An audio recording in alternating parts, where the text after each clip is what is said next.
Panasonic.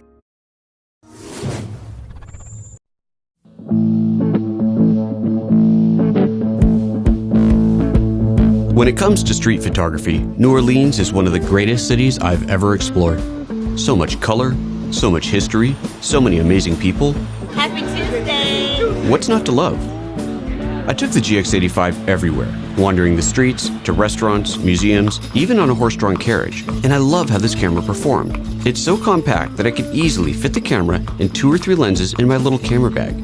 The flip-up LCD allowed me to shoot from waist level, and the built-in stabilization kept my video nice and smooth. One of the standout features in this new camera is that there's no anti-aliasing filter on the sensor. It turns out this makes for amazingly sharp photos, which became really obvious when I shot in black and white. On the other hand, the richness of colors in this new LUMIX really blew me away. I met this wonderful artist called Frenchie, and he invited me into his studio to shoot him working.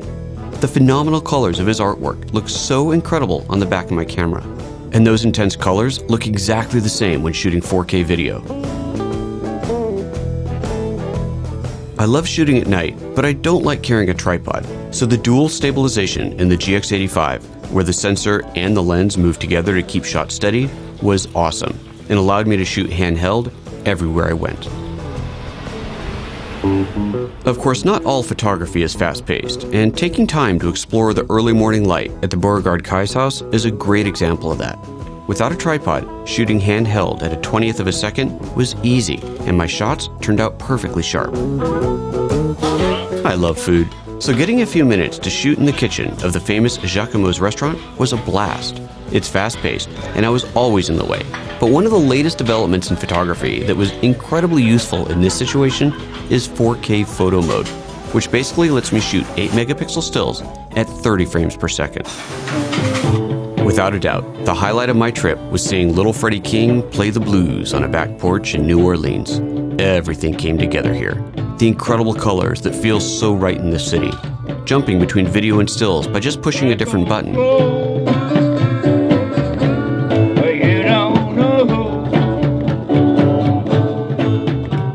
And of course, portraiture.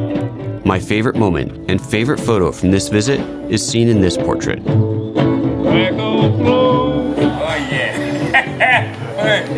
If there is ever a character that sums up the soul of New Orleans, it's little Freddie King. Okay, bye-bye.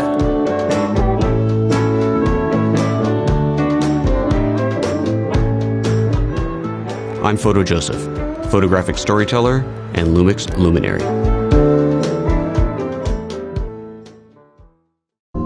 Panasonic.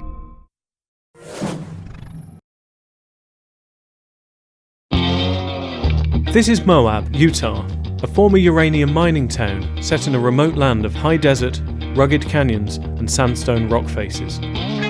We've come here with Scott Rinkenberger, a Seattle-based action sports photographer. Last time we were with Scott, we were heli-skiing deep in the wilds of British Columbia. For this video, we're shooting a weekend of outdoor activities with the new Olympus OMD EM10 Mark III.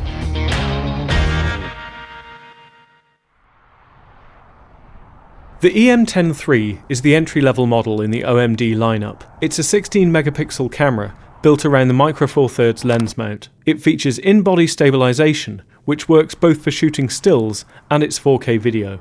Most of all, it's a small camera with a lot of features and a lot of direct manual controls. It's designed to welcome the first-time user, but gives plenty of room to grow. So we've put it in the hands of an experienced pro, and me, a keen amateur. We wanted to get a different perspective on things, so we arrived at dawn to take a doors-off helicopter ride over Canyonlands National Park.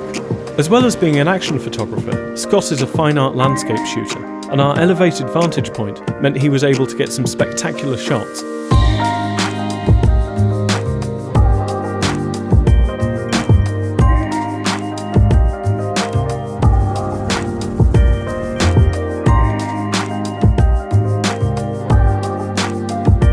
Meanwhile, I concentrated on recording the experience by shooting video. The colour response in the camera has long been a favourite of ours, making both my footage and the sunrise stills look great. And of course, there's always time for a selfie. That was good, yeah, we took off right at sunrise and got some amazing light over an incredibly varied landscape. So you think you've got something? Yeah, absolutely. Fantastic. What'd you think about your first doors-off helicopter ride? Glad I have this safety belt. But you concentrate on the camera, don't look down too much, it's all good. Yeah. As we drove to scout out the location for the next day's shooting, we saw the evening sunshine picking out a tree in the middle of one of the canyons lining the Colorado River.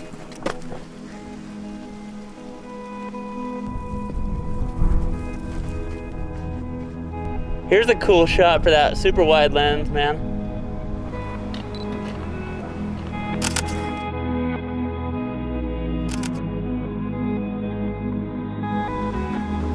Okay, so I saw that you had brought out a lot of that shadow detail. What was that feature? So it's an option called auto gradation. Yeah. What it does is it tries to lift the shadows up. You can take a shot you've already shot, reprocess it with auto gradation on, and you may find that a more usable file. Interesting. Then it was time to check out some of the climbing locations. Scott had researched a couple of climbs, but wanted to get a chance to see them and assess the location in person.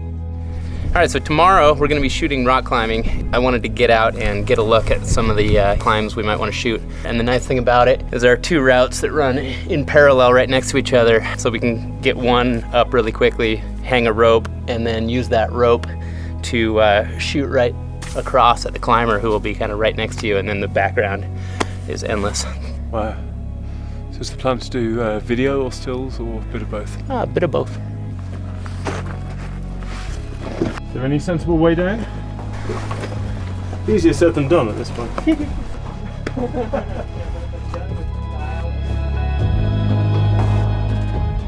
Well, having come out here to scope out some of the climbing sites, we realised that we've timed it perfectly for sunset and then shortly the moonrise. Moonrise today, 6:27. Current time, 6:28. My plan is to use the camera's intervalometer to shoot a time-lapse series of images. And on the basis my camera's going to be shooting a series of something like 75 shots over the next hour. Yeah. There's not a lot I can do. I'm going to go and get myself a beer. Cheers.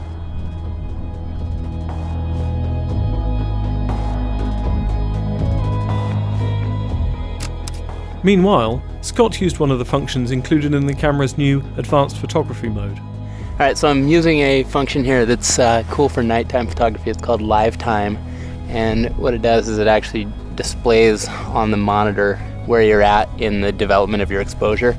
And so instead of sort of having to know or guess at how long a shutter speed to use, you can actually watch the shot develop on the screen and then just stop it when the exposure looks right to you.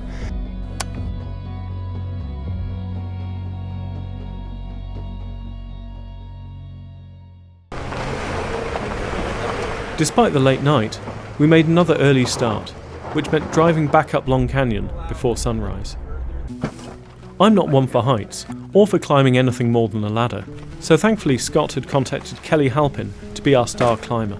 I've climbed here a bunch. I love these cracks here. They're great. Really good quality sandstone, pretty close to town. Yeah, pretty psyched. To get the right perspective, Scott ascended the rock face to set his line. Once the ropes were in place, Scott rappelled down to get into position.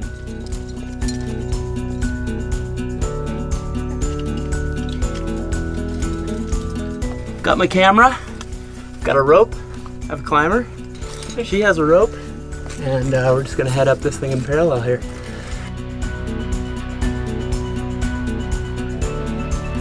Meanwhile, I was much more comfortable shooting from the ground with a 12 to 100mm f4.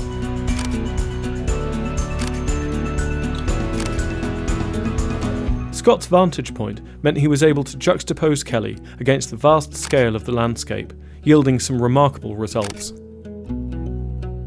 Thankfully for him, it's quite a small light camera, given how much gear he's already having to carry. But even from down here, I've been shooting 4K video at the long end of the lens, and the stabilisation's really impressive.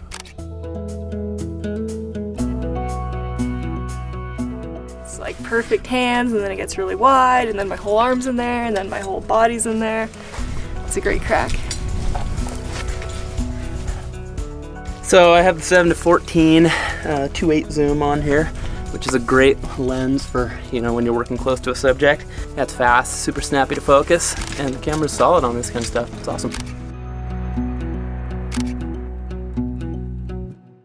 While you guys were up there, I took some shots of you. Now, I don't think you've got the app for this camera. Correct. But in theory, I can share it with you anyway. If you go into your Wi-Fi settings, you select that. Got it. That should connect.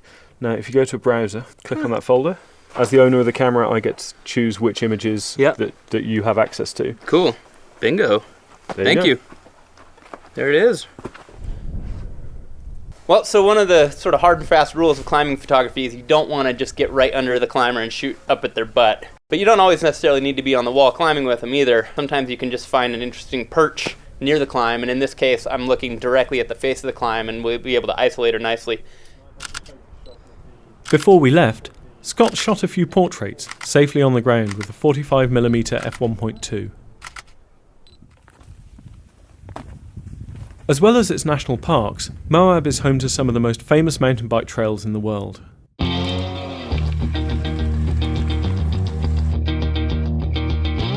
I've read about these trails in countless articles over the past 20 years, and today we're going to be riding one of them with Tyson Swayze and his partner Corey.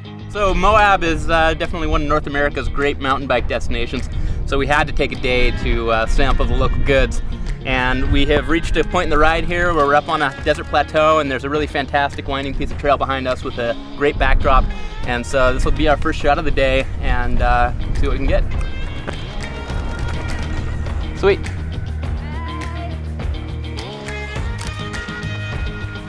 Not only is Tyson an incredible biker, but he was instrumental in designing and building the trail we're riding. The High Massa and Captain Ahab trails are a little more challenging than I'm used to, and top out at nearly 5,000 feet higher than the level of my desk in Seattle.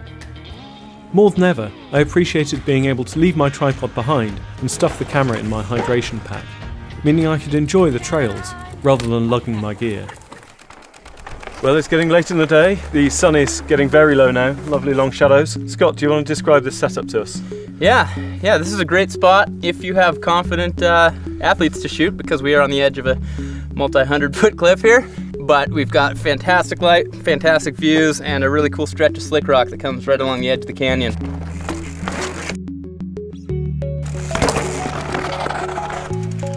Cool shot.